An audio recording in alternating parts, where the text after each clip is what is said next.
तो hello friends, कैसे हैं आप लोग? उम्मीद करते हैं काफ़ी अच्छे होंगे और अच्छी तरीके से पढ़ाई कर रहे होंगे।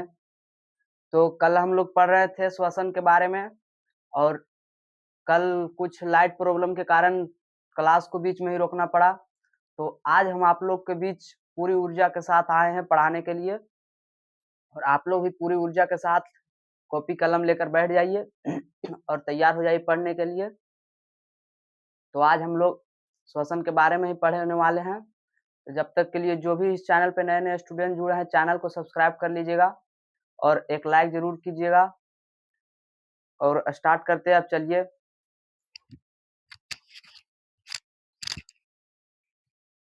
तो हम लोग आज पढ़ने वाले हैं क्या? कल तो पढ़े थे हम लोग ऑक्सीश्वसन, अनऑक्सीश्वसन ये सब पढ़ लिए थे।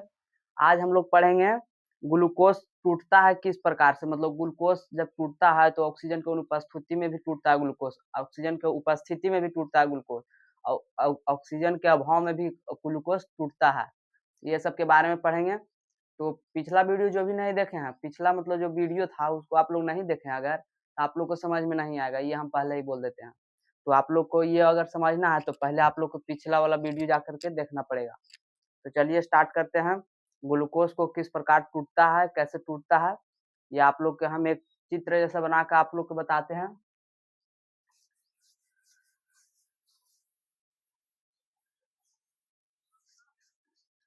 देखिए स्टार्ट करते हैं। श्वसन चैप्टर नंबर 2 है, इसका पार्ट 2 है ये। तो ये ग्लूकोज ग्लूकोज के बारे में बता रहे थे। ग्लूकोज टूटता है किस प्रकार, तो ग्लूकोज यहाँ पे लिख ले, ग्लूकोज होता है, ग्लूकोज ग्लूकोज ग्लूकोज ग्लूकोज किस प्रकार टूटता है, यहाँ पे नहीं अच्छा से यहाँ लिखते हैं। ग्लूकोज ग्लूकोज टूटता है 3 प्रकार से। ग्लूकोज हमारे शरीर में तो ग्लूकोज जब खाना खाते हैं तो भोजन से ग्लूकोज प्राप्त होता है। तो ग्लूकोज तीन तीन तीन प्रकार से टूटता है, मतलब ग्लूकोज जो टूटता है 3 प्रकार से टूटता है। कैसे-कैसे टूटता है? पहला तो ये ग्लूकोज जब टूटेगा तो ये पाइरूवेट क्रिया के द्वारा ही टूटेगा, मतलब जो ग्लूकोज टूटता है वो पाइरूवेट पाइरूवेट इस क्रिया के द्वारा ग्लूकोज टूटता है। जब भी टूटेगा तो चाहे वो ऑक्सीजन की उपस्थिति में टूटे, ऑक्सीजन की अनुपस्थिति में टूटे, ऑक्सीजन के अभाव में टूटे, जब भी टूटेगा तो पाइरूवेट की क्रिया से टूटता है। तो यहाँ पे लिखेंगे पहले तो पाइरूवेट की क्रिया होगा, पाइरूवेट पाइरूवेट में क्या क्या होगा, पाइरूवेट की क्रिया से तो ये टूटेगा। अब उसके बाद इसमें क्या करना है, ये 3 प्रकार से टूटता है। पहला तो इसको पहले हम पार लेते हैं।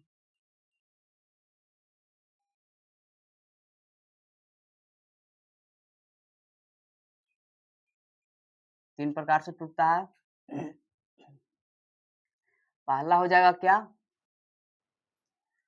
इसमें पहला हो जाएगा O2 का अनुपस्थिति अनुपस्थिति O2 की अनुपस्थिति यानी कि O2 की अनुपस्थिति में जब ग्लूकोज टूटता है तो क्या होता है, तो O2 की अनुपस्थिति में जब टूटेगा, आप लोग पहले लिख लेते हैं उसके बाद हम बताएंगे। और O2 का अभाव, दूसरा में O2 का अभाव, तीसरा में हो जाएगा O2 का उपस्थिति उपस्थिति O2 का उपस्थिति। 3 प्रकार से ग्लूकोज टूटता है। तो जब O2 का अनुपस्थिति में टूटता है तो ये कौन ऐसा, मतलब ग्लूकोज जब O2 की अनुपस्थिति यानी कि ऑक्सीजन की अनुपस्थिति में जैसे श्वसन की प्रक्रिया होता है, तो ऑक्सीजन की अनुपस्थिति में जो श्वसन की प्रक्रिया होता है उसे अनॉक्सी श्वसन कहते हैं। तो अनॉक्सी श्वसन के हम कुछ उदाहरण भी दिए थे, फीता कृमि, गोल कृमि, बैक्टीरिया, ये सब में अनॉक्सी श्वसन होता है। तो उसमें जो भोजन करता है वो तो ग्लूकोज बनता होगा, तो ग्लूकोज को तोड़ने के लिए तो ऑक्सीजन की आवश्यकता होता होगा या नहीं होता होगा। जैसे अगर अनॉक्सी श्वसन की प्रक्रिया अगर वो कर रहा है तो वो तो O2 की अनुपस्थिति में ही ग्लूकोज को तोड़ लेगा। तो जैसे ईस्ट बोले थे, फीता कृमि बोले थे, गोल कृमि बोले थे, ये होता है ईस्ट में प्रक्रिया, ईस्ट में होता है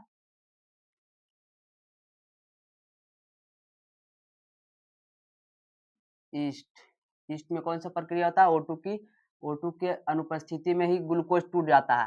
तो ईस्ट टूटकर क्या, ईस्ट में ग्लूकोज टूटता है तो क्या-क्या चीज़ का निर्माण होता है? तो ईस्ट में टूटता है तो इथेनॉल का निर्माण होता है। Ethanol, ethanol plus CO2 plus ऊर्जा प्लस CO2। ये मतलब ईस्ट ऑक्सीजन के अनुपस्थिति में टूटता है तो इथेनॉल, ऊर्जा, CO2 यानी कि कार्बन डाइऑक्साइड का निर्माण होता है। और O2 के अभाव में अगर टूटता है तो O2 के अभाव में कहाँ टूटता है? तो हम लोग जब O2 के अभाव में टूटता है, जैसे कैसे होता है? जैसे देखिए हम लोग जैसे रनिंग करते हैं या दौड़ते हैं, व्यायाम करते हैं, तो उस समय हमारा शरीर में शरीर में ग्लूकोज ज़्यादा टूटने लगता है। ज़्यादा टूटने के लिए ज़्यादा ऑक्सीजन की आवश्यकता होती है और ज़्यादा ऑक्सीजन लेने के लिए हमारा शरीर अगर ऑक्सीजन को पूर्ति नहीं कर पाता है, मतलब हम उतना ऑक्सीजन दे नहीं पाते हैं उसको, तो क्या करता है, ऑक्सीजन के अभाव में ही तोड़ने लगता है वो ग्लूकोज को। और ऑक्सीजन के अभाव में तोड़ने लगता है तो जिसके कारण हमारा शरीर में क्या होता है, पेशियों में लैक्टिक अम्ल निर्माण होता है। जैसे रनिंग कर रहे हैं तो रनिंग में ये दोनों पैर दर्द देने लगता है, तो ये कैसे दर्द देने लगता है? यहाँ वाला जो ग्लूकोज होता है वो ऑक्सीजन के अभाव में ही टूटने लगता है, जिसके कारण इथेनॉल का नहीं, लैक्टिक अम्ल का निर्माण हो जाता है। लैक्टिक अम्ल का निर्माण हो जाता है, जिसके कारण लैक्टिक अम्ल के कारण ही हमारे पेशियों में दर्द हो जाता है। तो वही कारण है, अगर आप लोग से कोई पूछ दे कि हमारे जब रनिंग करते हैं हम लोग तो पेशियों में दर्द क्यों हो जाता है? वही कारण होता है। हम लोग के शरीर में दौड़ते हैं, रनिंग करते हैं तो उसमें ऊर्जा की अधिक आवश्यकता होती है। तो ऊर्जा अधिक पाने के लिए ग्लूकोज को भी ज़्यादा टूटना पड़ेगा और ज़्यादा ग्लूकोज को तोड़ने के लिए ऑक्सीजन की ज़्यादा आवश्यकता होगा और ऑक्सीजन उतना जा नहीं पा रहा है, जिसके कारण ग्लूकोज ग्लूकोज तो टूटेगा लेकिन ऑक्सीजन की अनुपस्थिति में ही तोड़ने लगता है, मतलब ऑक्सीजन कम ही है उसी में पूरा ग्लूकोज को तोड़ने लगता है। जिसके कारण ऊर्जा तो प्राप्त होता है लेकिन कम ऊर्जा प्राप्त होता है और हमारे पेशियों में जब वही बिना ऑक्सीजन के अगर तोड़ देता है ग्लूकोज को तो लैक्टिक अम्ल का निर्माण हो जाता है, जिसके कारण पेशियों में हमारा दर्द हो जाता है। तो वही होगा O2 के अभाव में O2 के अभाव में ग्लूकोज कैसे टूटता है? पेशियों में हमारा, पेशियों में पेशियों में O2 के अभाव, ऑक्सीजन के अभाव में ही ग्लूकोज टूटना स्टार्ट कर देता है। अब उसके बाद पेशियों में टूटता है वो ऑक्सीजन के अभाव में, तो क्या-क्या का निर्माण होता है? तो लैक्टिक अम्ल, लैक्टिक अम्ल प्लस ऊर्जा। अब O2 के O2 के उपस्थिति में ग्लूकोज टूटता है, तो हम लोग तो ऑक्सीश्वसन में आते हैं, यानी कि हम लोग ऑक्सीजन की उपस्थिति में ग्लूकोज को तोड़ते हैं, मतलब टूटता है हमारे शरीर में, तो ग्लूकोज ऑक्सीजन को उपस्थिति में टूट रहा है। तो इसका मतलब है कि ऑक्सीजन की उपस्थिति में टूट रहा है, इसका मतलब हम लोग ऑक्सीश्वसन में आ रहे हैं और ऑक्सीश्वसन में आप लोग तो अच्छी तरीके से जानते होंगे कि ऑक्सीश्वसन में अगर ग्लूकोज टूटता है तो ऑक्सीजन की सहायता से टूटता है और ऑक्सीजन की सहायता से टूटता है तो वह ऊर्जा निर्माण करता है, कार्बन डाइऑक्साइड निकालता है और जैसे ऑक्सीजन की प्रक्रिया में तो पहले तो ग्लूकोज टूटा, तो उससे ऊर्जा हमें प्राप्त होगा। उसके बाद कार्बन डाइऑक्साइड तो निकलबे करेगा, ऑक्सीजन गया अंदर, उसके बाद ग्लूकोज को तोड़ा, उसके बाद हमारे शरीर के बाहर आता है वही ऑक्सीजन कार्बन डाइऑक्साइड के रूप में। अब उसके बाद एक और निर्माण होता है, जल का निर्माण भी इसमें हो जाता है, थोड़ा-सा जल वाष्पित हो जाता है, वाष्प होता है उसमें, इसलिए जल का भी इसमें निर्माण होता है, याद रखिएगा आप लोग। लिखेंगे O2 की अगर उपस्थिति में ग्लूकोज टूटता है तो क्या होता है? तो ऊर्जा का निर्माण होता है, ऊर्जा प्लस कार्बन डाइऑक्साइड का निर्माण होता है, उसके बाद थोड़ा-मोड़ा जल का भी निर्माण होता है, वो जलवाष्प की तरह। अब उसके बाद ये होता है कहाँ? ऊर्जा का निर्माण कहाँ होता है? जैसे पेशियों में हुआ, ये ईस्ट में हुआ, तो ये कहाँ होता है? कोशिका में। कोशिका में होता है ये O2 की उपस्थिति O2 कोशिका कोशिका में ऑक्सीजन के उपस्थिति में ग्लूकोज टूटता है। अगर कोशिका में ऑक्सीजन की उपस्थिति में ग्लूकोज टूटता है तो कितना एटीपी, आप लोग जानते होंगे ऊर्जा को एटीपी में नापा जाता है। मतलब जैसे हम लोग कोई सामान लेते हैं तो जैसे केजी और ग्राम कैसे नापते हैं वैसा ही इसमें ऊर्जा को एटीपी में मापा जाता है। तो ऊर्जा अगर कोशिका में कोशिका का मतलब ग्लूकोज एक अणु टूटता है तो 32 एटीपी का निर्माण होता है। 32 एटीपी 32 एटीपी मतलब 32 एटीपी ऊर्जा प्राप्त हो जाता है एक अणु टूटने से ग्लूकोज का। तो ग्लूकोज का एक अणु टूटने से 32 एटीपी प्राप्त होता है ऑक्सीजन की उपस्थिति में।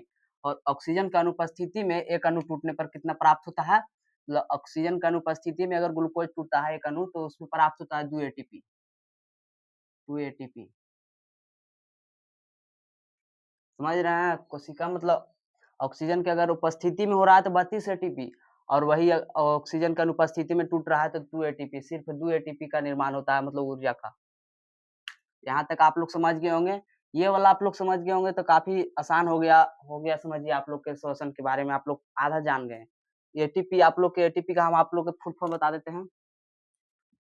एटीपी एडिनोसिन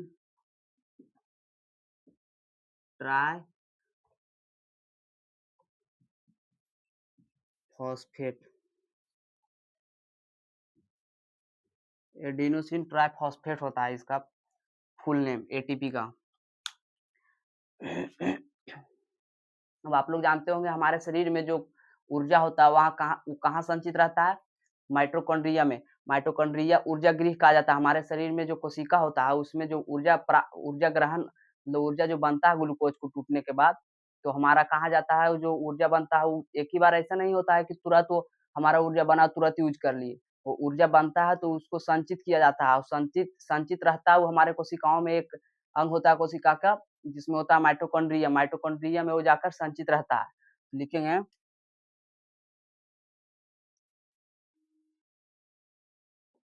हमारे शरीर में माइटोकॉन्ड्रिया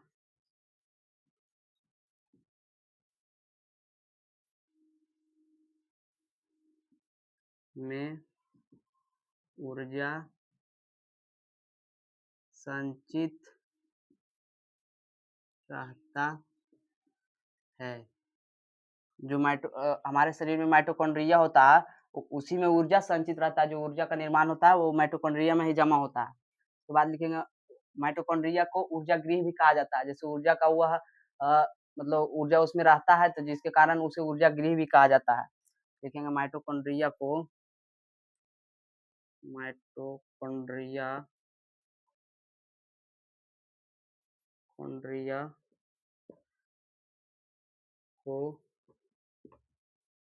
ऊर्जा गृह भी कहा जाता है। माइटोकॉन्ड्रिया को ऊर्जा गृह भी कहा जाता है। अब उसके बाद यहाँ तक आप लोग समझ गए होंगे। अब लिखेंगे किण्वन की प्रक्रिया अब हम आप लोग को बताएंगे। तो ये वाला पहले आप लोग स्क्रीनशॉट कर लीजिए। समझ गए होंगे अच्छी तरीके से। इसे हम पहले इरेज कर लेंगे उसके बाद बताएंगे किण्वन।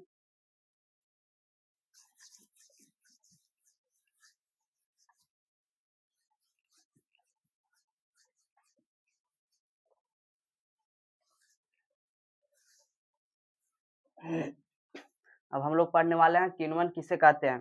किण्वन किसे कहते हैं इसका समीकरण लिखिए। जैसे ये हो गया किण्वन कौन सा प्रक्रिया हो गया? ग्लूकोज जब ऑक्सीजन की अनुपस्थिति में टूटता है। जैसे हम लोग में शरीर में ऑक्सीजन ग्लूकोज की उपस्थिति में टूटता है और इसमें जो होगा किण्वन में ग्लूकोज की अनुपस्थिति में ऑक्सीजन की अनुपस्थिति में ग्लूकोज टूटेगा। लिखेंगे किण्वन किसे कहते हैं। किण्वन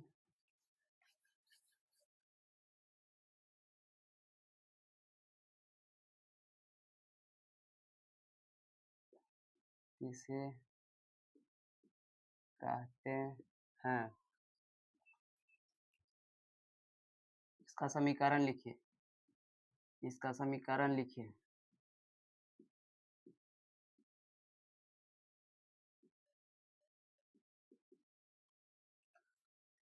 किण्वन किसे कहते हैं इसका समीकरण लिखें। किण्वन किसे कहते हैं? जब ग्लूकोज को ऑक्सीजन की अनुपस्थिति में तोड़ा जाता है तो इथेनॉल और कार्बन डाइऑक्साइड का निर्माण होता है। इस क्रिया को ही किण्वन कहा जाता है। जब ग्लूकोज को ऑक्सीजन की अनुपस्थिति में तोड़ा जाता है तो उसमें इथेनॉल और कार्बन डाइऑक्साइड का निर्माण होता है, उसी को तो किण्वन कहते हैं। मतलब ऑक्सीजन की अनुपस्थिति में आप लोग को बताए थे ईस्ट में होता है किण्वन के ऑक्सीजन की अनुपस्थिति में टूटता है ईस्ट में जो होता है ग्लूकोज, वो तो वही लिखेंगे।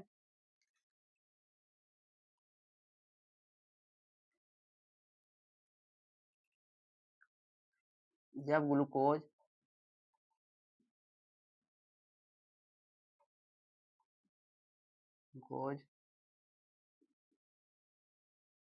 ऑक्सीजन के अनुपस्थिति में टूटता है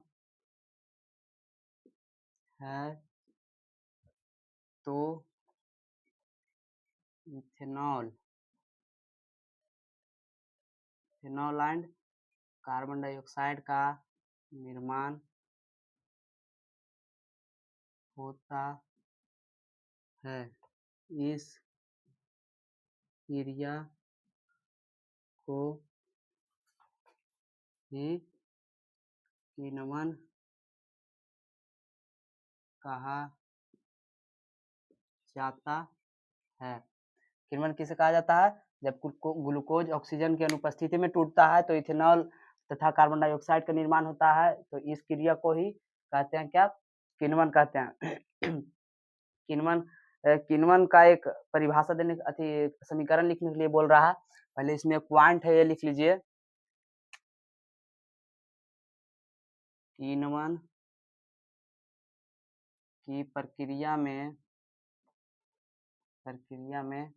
किण्वन की प्रक्रिया में जब ग्लूकोज टूटता है तो कितना एटीपी का निर्माण होता है, मतलब कितना ऊर्जा का निर्माण होता है? तो 2 एटीपी ऊर्जा का निर्माण होता है, ये आप लोग को बताए हैं। किण्वन की प्रक्रिया में ग्लूकोज को टूटने पर 2 एटीपी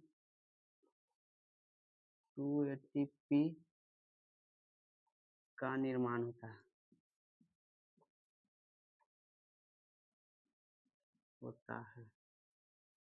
ग्लूकोज को टूटने पर किण्वन की प्रक्रिया में ग्लूकोज को टूटने पर 2 एटीपी का निर्माण होता है। अब उसके बाद समीकरण लिखने के लिए बोल रहा है, तो इसका समीकरण लिखेंगे।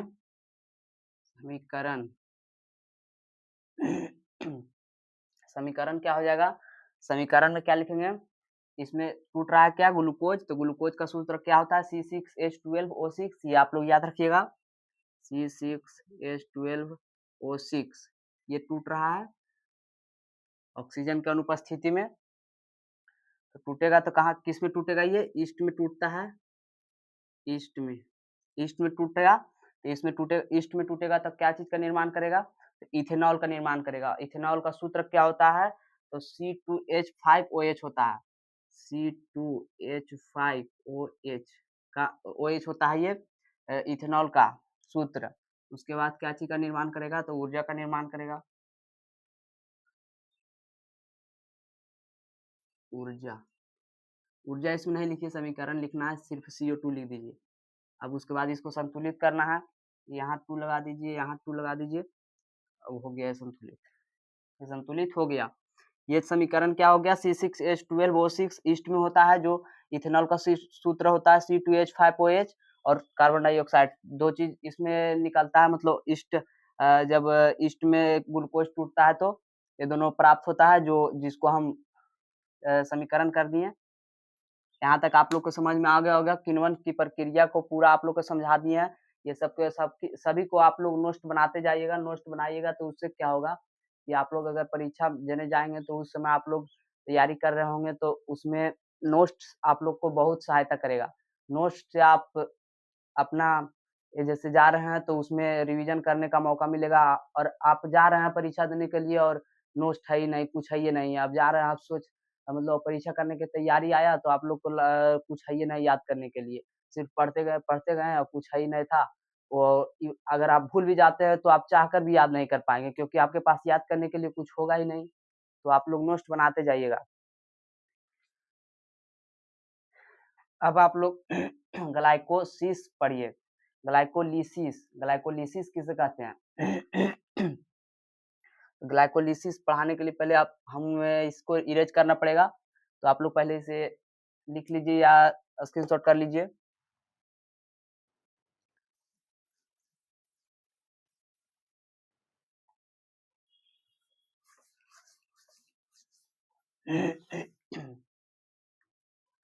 ग्लाइकोलिसिस किसे कहते हैं? ग्लाइकोलिसिस क्या है? ग्लाइकोलिसिस किसे कहते हैं? ये आप लोग को पढ़ना है, तो इसमें क्या लिखा हुआ? ग्लाइकोलिसिस कोशिका में ऊर्जा बनने की पहली प्रक्रिया है। इसमें एक अणु ग्लूकोज टूटकर 2 अणु पाइरुविक अम्ल में बदलता है और थोड़ी मात्रा में एटीपी का निर्माण होता है। ये समझिए, मुख्य रूप से कह रहा है कि ऊर्जा बनने की पहली प्रक्रिया। ग्लाइकोलिसिस जो होता है वो जब टूटता है, तो जैसे ग्लूकोज टूटता है तो उसमें कुछ ऊर्जा बनने का सबसे प्रथम जो प्रक्रिया होता है वो ग्लाइकोलिसिस होता है। इसको लिख लेंगे, ग्लाइकोलिसिस क्या है, याद कर लीजिएगा, सिर्फ लिखना तो है। ग्लाइको ग्लाइकोलिसिस क्या है? क्या है? ग्लाइकोलिसिस कोशिका में ऊर्जा बनने की पहली प्रक्रिया है, लिखेंगे। ग्लाइकोलिसिस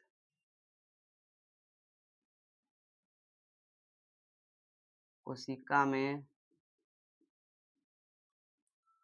ऊर्जा बनने की पहली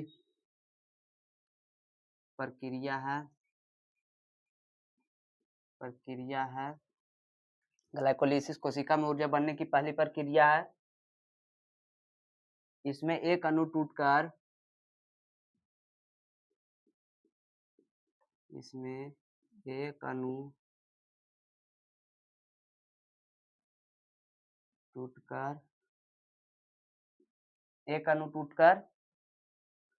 दो अणु पाइरुविक अम्ल का निर्माण करता है।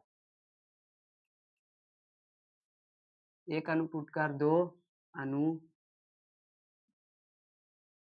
पाइरुविक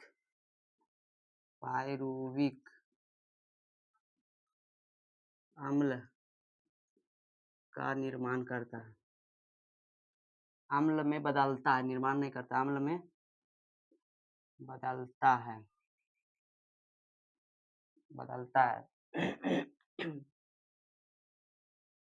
और थोड़ी मात्रा में एटीपी बनता है, यानी कि ऊर्जा बनता है। और थोड़ी मात्रा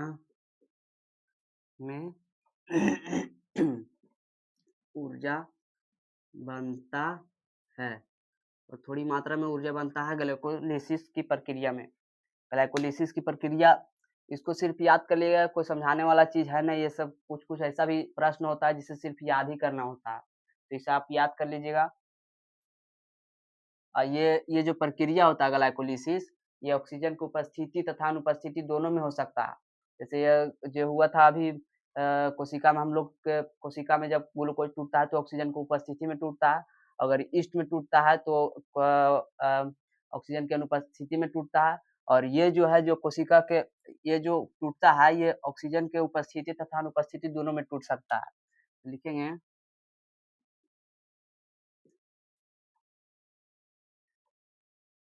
इसमें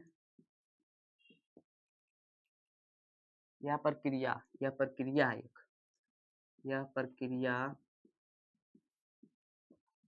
में ग्लूकोज ऑक्सीजन की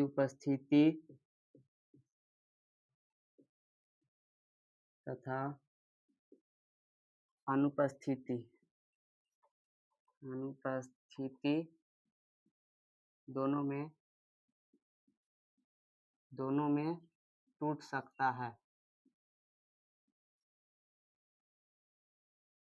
ये जो प्रक्रिया होता है वो ऑक्सीजन की अनुपस्थिति तथा ये जो प्रक्रिया है ग्लूकोज टूटने का, ये ऑक्सीजन की उपस्थिति तथा ऑक्सीजन की अनुपस्थिति दोनों रूप से तोड़ सकता है ग्लूकोज को।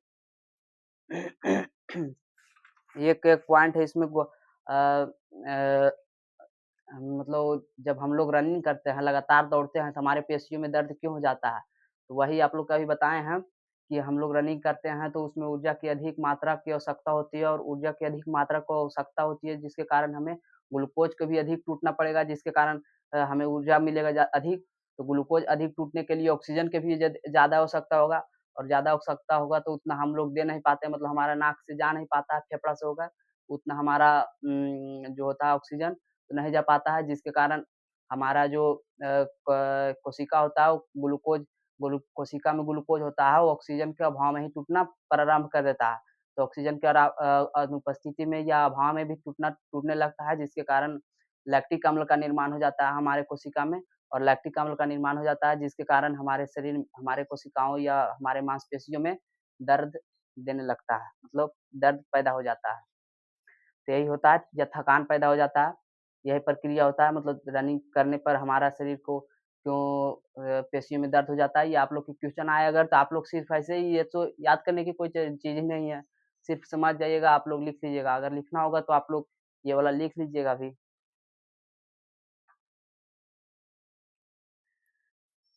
अब पौधों में श्वसन आप लोग पढ़िए, पौधों में श्वसन अभी पढ़ने वाले हैं, तो पहले हम इसे इरेज कर लेते हैं, उसके बाद बताते हैं आप लोग को पौधों में श्वसन।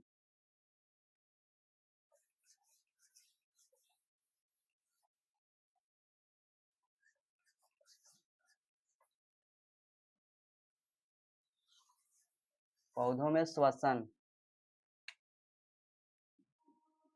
पौधों में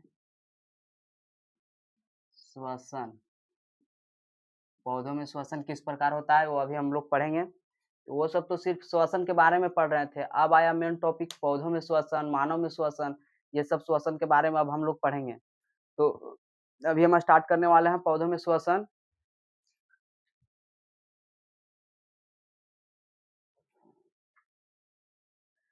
तो पौधों में श्वसन किस प्रकार होता है ये आप लोग को बताएंगे अभी। तो लिखेंगे पेड़ पौधे में अपनी श्वसन की क्रिया पत्तियों, तनों और जड़ों की स्थित छोटे छोटे छिद्रों के द्वारा होते हैं।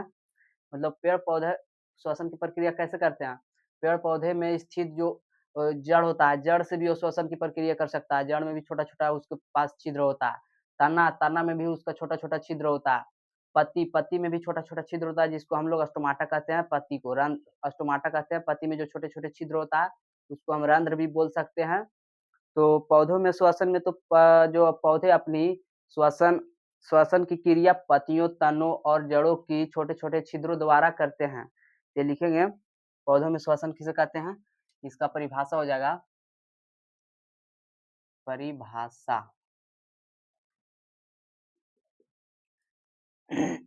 पौधों में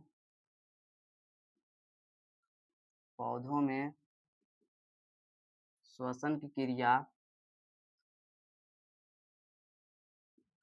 श्वसन की क्रिया जड़, तना तथा पत्तियों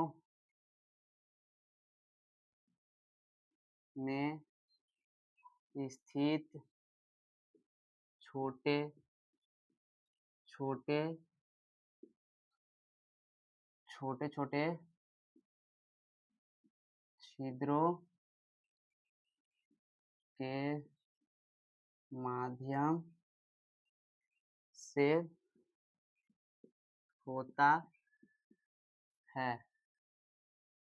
पौधों में श्वसन की क्रिया जड़, तना एवं पत्तियों में स्थित छोटे छोटे छिद्रों के माध्यम से होता है, ये आप लोग श्वसन की प्रक्रिया अगर परिभाषा पूछे तो यही होगा, पौधों में श्वसन की क्रिया जड़, तना तथा पत्तियों में स्थित छोटे छोटे छिद्रों द्वारा संपन्न होता है या उसके माध्यम से ही श्वसन की प्रक्रिया होता है। पत्तियों में पॉइंट लिखिए, पत्तियों में रंध्र पाया जाता है जिसे स्टोमाटा कहते हैं, पत्तियों में उसी के सहायता से वह ऑक्सीजन की प्रक्रिया करता है। लिखेंगे पत्तियों में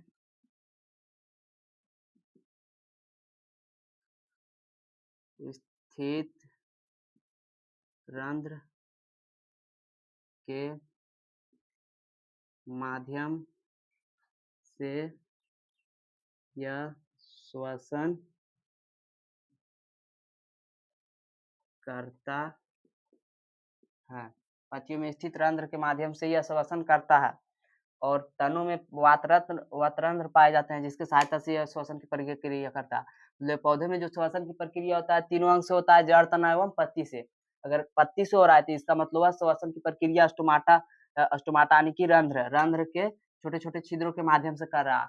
और अगर तना से वो श्वसन की प्रक्रिया कर रहा है तो तना में स्थित छोटे छोटे छिद्र होता है जिसे वात रंध्र कहते हैं। अगर वही जड़ से अगर वह श्वसन की प्रक्रिया कर रहा है तो समझ जाइए कि जड़ में छोटे छोटे छिद्र पाए जाते हैं जिसे मूल रोम कहते हैं। मूल रोम जो रोम जैसा होता है उसी से वह श्वसन की प्रक्रिया कर लेता है। तो लिखेंगे पतियों में तो हो गया, अब लिखेंगे तना से कैसे करता है। तनों में स्थित तनों से श्वसन की प्रक्रिया तनों से श्वसन की प्रक्रिया वातरंध्र द्वारा होता है। वातरंध्र द्वारा होता है। तनों में जो श्वसन की प्रक्रिया होता है वातरंध्र के द्वारा होता है। अभी बताया तो तनों में छोटा छोटा छिद्र पाया जाता है जिसे वातरंध्र कहते हैं। अब उसके बाद लिखेंगे जड़ों में श्वसन की प्रक्रिया मूल रोम के द्वारा होता है। जड़ों में श्वसन की प्रक्रिया मूल रोम के द्वारा होता है। मूल रोम जो स्थित होता है जड़ों में उसी के द्वारा यह श्वसन की प्रक्रिया करते हैं।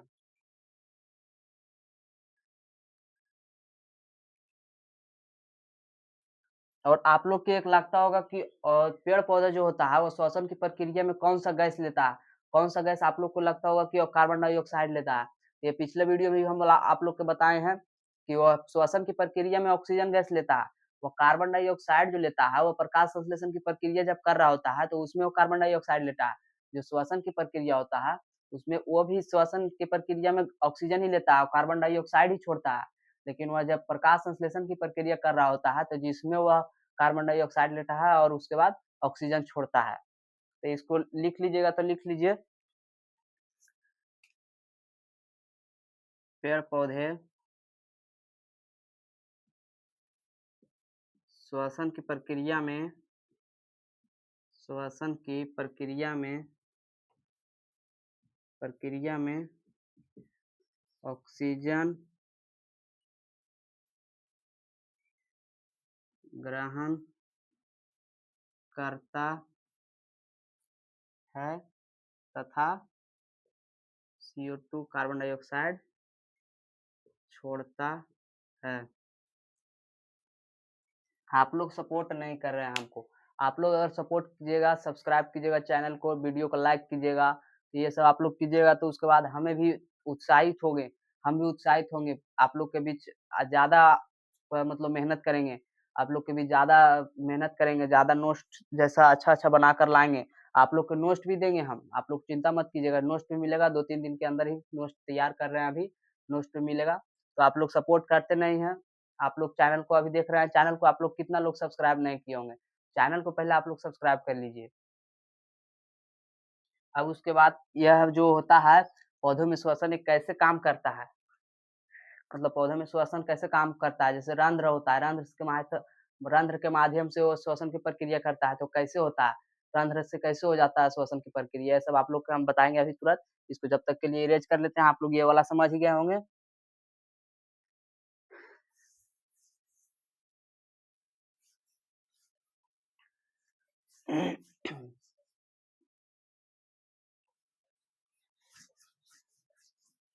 अब लिखेंगे जैसे पौधों में श्वसन होता है तो श्वसन की प्रक्रिया में जो अंग काम करते हैं वह कैसे काम करते हैं। लिखेंगे कैसे काम करते हैं, कैसे काम करते हैं, कैसे काम करते हैं। तो पत्तियों में कैसे काम करते हैं। तो पत्तियों में मतलब पत्तियों में कैसे काम होता है, रंध्र से। पत्तियों में रंध्र से कैसे काम होता है, ये आप लोग पहले ये वाला समझ लीजिए। एक एक करके हम आप लोग को बताएंगे। पौधे में श्वसन को यहाँ आज ये वीडियो में पौधे के श्वसन तक ही बताएंगे। उसके बाद अगला वीडियो हम बताएंगे मानव में श्वसन, तो ये कैसे काम करता है। पौधों में श्वसन पत्तियों से कैसे ये जाता है रंध्र के माध्यम से, तो लिखेंगे रंध्र खुलने पर CO2 अंदर जाती है और O2 बाहर निकलती है, साथ ही जल वाष्प भी बाहर निकलती है। लिखेंगे रंध्र खुलने से जो ये रंध्र पाया जाता है पत्तियों में, वो रंध्र बंद होता है। पत्तियों में जो रंध्र होता है वो रंध्र बंद होता है। अगर श्वसन की प्रक्रिया करता है तो वह रंध्र खुलता है। रंध्र खुलता है तो क्या होता है, रंध्र खुलने से CO2 जो होता है कार्बन डाइऑक्साइड, क्योंकि उन लोग भी श्वसन की प्रक्रिया में कार्बन डाइऑक्साइड ही लेते हैं, तो कार्बन डाइऑक्साइड अंदर जाता है। रंध्र खुलने से कार्बन डाइऑक्साइड अंदर जाता है और उसके बाद कार्बन ऑक्सीजन जो होता है बाहर निकलता है। कार्बन डाइऑक्साइड नहीं, ये ऑक्सीजन होगा। उन लोग भी श्वसन की प्रक्रिया में ऑक्सीजन ही लेते हैं, तो ऑक्सीजन अंदर जाता है, कार्बन डाइऑक्साइड नहीं लेते हैं श्वसन की प्रक्रिया में। उन लोग लेता है ऑक्सीजन, तो ऑक्सीजन अंदर जाता है तथा कार्बन डाइऑक्साइड बाहर निकलता है।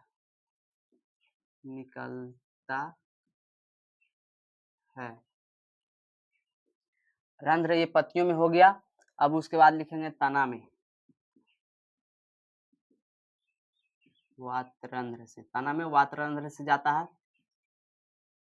तना में जो होता है वातरंध्र की सहायता से जाता है, श्वसन की प्रक्रिया होता है। तो वातरंध्र में छोटे छोटे छिद्र होते हैं, तनों की छाल पर पाए जाते हैं, इनके माध्यम से गैसों का आदान प्रदान होता है। वातरंध्र में क्या होता है, तना में क्या होता है, छोटा छोटा छिद्र पाया जाता है। तना में छोटा छोटा छिद्र पाया जाता है उसके छाल के ऊपर। वही छाल के ऊपर जो छोटा छोटा छिद्र होता है उसी के सहायता से वह श्वसन की प्रक्रिया कर लेता है, मतलब गैसों का आदान प्रदान करता है। तो लिखेंगे तना के ऊपर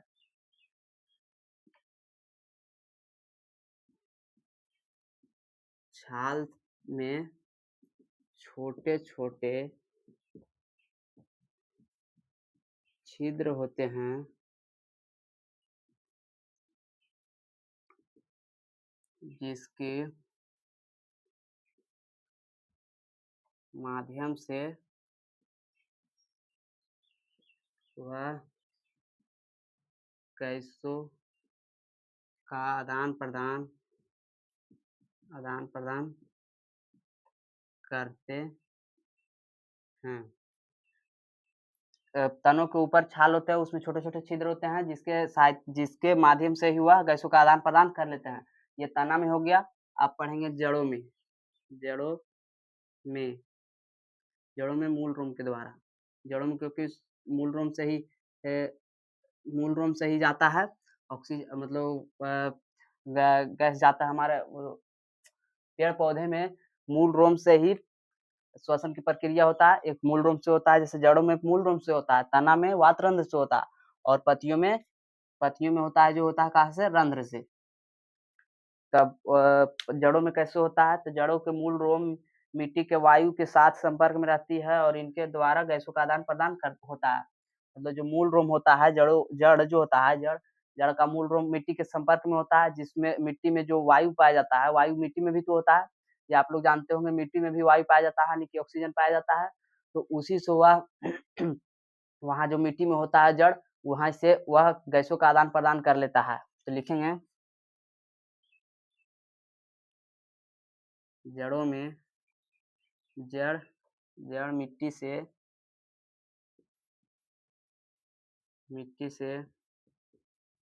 संपर्क में होता है।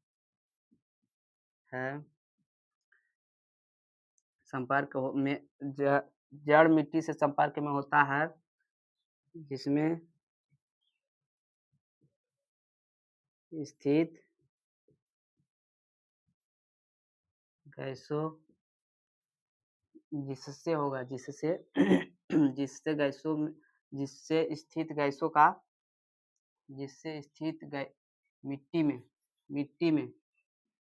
मिट्टी में गैसों का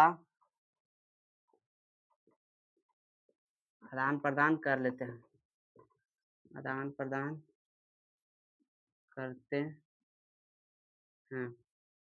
जड़ जड़ मिट्टी के संपर्क में होता है, जिससे स्थित मिट्टी में गैसों का मिट्टी जिसमें स्थित मिट्टी में गैस जिससे स्थित मिट्टी में वायु से जिसमें स्थित वायु से गैसों का आदान प्रदान कर लेते हैं। जड़ मिट्टी के संपर्क में होता है, जिससे स्थित मिट्टी में वायु से गैसों का आदान प्रदान कर लेता है। मिट्टी में गैस भी पाया जाता है, वही गैस मिट्टी में वायु भी पाया जाता है, वही वायु से वह गैस अंदर ले लेता है और बाहर निकाल देता है वहीं पे। तो आज का यहीं तक, आप लोग के बहुत चीज बता दिए। उसके बाद एक आप लोग के अगला वीडियो में बताएंगे मानव में श्वसन की क्रिया, तो मानव में श्वसन तंत्र। तो जब तक के लिए आप लोग इस वीडियो को जितना पढ़ा है आप लोग रिवीजन कर लीजिएगा, पढ़ के आइएगा अगली वीडियो में। तो आप लोग इसे देख लीजिए अच्छा से, आप लोग पढ़ के आइएगा, अगली वीडियो में बताएंगे मानव में श्वसन तंत्र। तो आप लोग चैनल को सब्सक्राइब जरूर कर लीजिएगा जाते जाते, और वीडियो लाइक जरूर कीजिएगा, और बताइएगा जरूर कि कमेंट में कि कैसा लगा ये वीडियो। तो कल मानव श्वसन तंत्र पढ़ाने वाले हैं। तो थैंक यू। जो आप लोग सब्सक्राइब अगर करते हैं तो उसके लिए आप लोग को थैंक यू, लाइक करते हैं उसके लिए थैंक यू। तो आप लोग ऐसे ही सपोर्ट करते रहिए आप लोग हमें। तो आप लोग के बीच हम और भी कंटेंट लेकर आएंगे, जो कि मैथ होगा, साइंस से भी पढ़ाई हो रहा है, मैथ भी होगा, एसएसटी भी होगा, सारा क्लास चलेगा। तो आप लोग सिर्फ ऐसे ही सपोर्ट करते रहिए। ठीक है, थैंक यू दोस्तों।